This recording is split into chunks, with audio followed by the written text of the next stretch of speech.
Certificate लेकर CEO अपनी नई बीवी को कार में बैठते हुए देखता है तो अचानक उसका पूरा शरीर गर्म होने लगता है। वह सोचता है आज इतनी गर्मी क्यों लग रही है जबकि टेम्परेचर कल से भी कम है। असल में लड़की पहले 200 किलो की मोटी लड़की थी, लेकिन उसे पता चलता है कि उसके मोटापे की वजह उसकी चालाक स्टेप सिस्टर थी। उसने उसकी विटामिन बदल कर हार्मोन्स दे दिए थे। इतना ही नहीं, एक रात उसे नशा पिलाकर एक बूढ़े आदमी के रूम में डाल दिया ताकि उसकी बदनामी हो जाए। लेकिन किस्मत को कुछ और मंजूर था। वह गलती से एक अमीर और पावरफुल लड़के के रूम में पहुंच गई जो खुद भी नशे में था। अगले दिन लड़की उठकर उस आदमी का चेहरा देखना चाहती थी, लेकिन फिर सोचती है कि अपनी हालत देखकर शर्म आती है और बिना शोर के वहां से निकलने का प्लान बनाती है। फिर उसे लगता है कि बिना कुछ दिए जाना सही नहीं, तो वह एक कॉइन रखकर चली जाती है। घर लौटकर उसे पता चलता है कि ये सब उसकी स्टेप सिस्टर की साजिश थी जो उसकी प्रॉपर्टी चाहती थी। तब लड़की कसम खाती है कि अब वह कभी कमजोर नहीं बनेगी। वह 9 महीने में वेट लॉस करके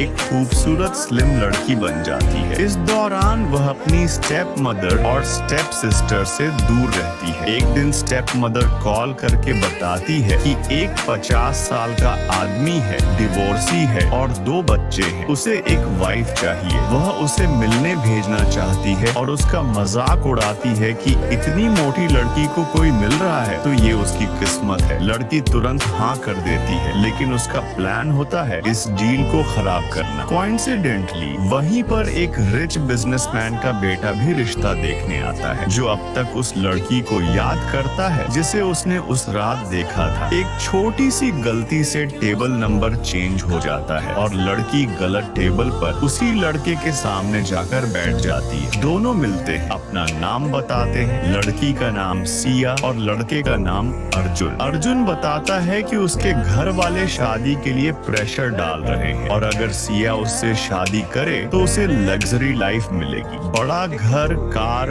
मेड और हर महीने पैसे। उसकी कंडीशन बस इतनी होती है कि दोनों एक दूसरे की पर्सनल लाइफ में इंटरफेयर नहीं करेंगे। सिया को भी ये डील परफेक्ट लगती है और दोनों तुरंत शादी करने का डिसीजन ले लेते हैं। दोनों सीधा कोर्ट जाकर शादी कर लेते हैं। शादी के बाद अर्जुन को अर्जेंट काम के लिए अब्रॉड जाना पड़ता है और वह सिया को अपनी कंपनी में छोड़ देता है। वह कहता है कि 1 हफ्ते में वापस आएगा। इसी बीच सिया को एक अननोन नंबर से मैसेज आता है, लेकिन वह इग्नोर कर देती है और ब्लॉक भी कर देती है। बाद में पता चलता है कि वह अर्जुन का ही नंबर था। दोनों बात करते हैं और थोड़ा ऑकवर्ड फील करते हैं। ऑफिस में सिया के बॉस उसके ट्रांसफॉर्मेशन से इम्प्रेस होकर उससे बात करने लगता है, लेकिन उसकी वाइफ गलत समझ लेती है और सिया पर इल्जाम लगाती है। बॉस भी झूठ बोल देता है कि सिया उसे अट्रैक्ट कर रही थी। इस बार सिया चुप नहीं रहती, वह सीधा उन दोनों को जवाब देती है और उन्हें थप्पड़ मार देती है। फिर अपनी सैलरी और बोनस मांगकर जॉब छोड़ देती है, लेकिन बॉस और उसकी वाइफ उसे धमकी देते हैं कि वह उस पर केस कर देंगे और जेल भेज देंगे। वह अर्जुन का नाम लेकर डराने की कोशिश करते हैं, बोलते हैं एक फोन कॉल में उसकी लाइफ खराब कर देंगे। आयरनी ये होती है कि बॉस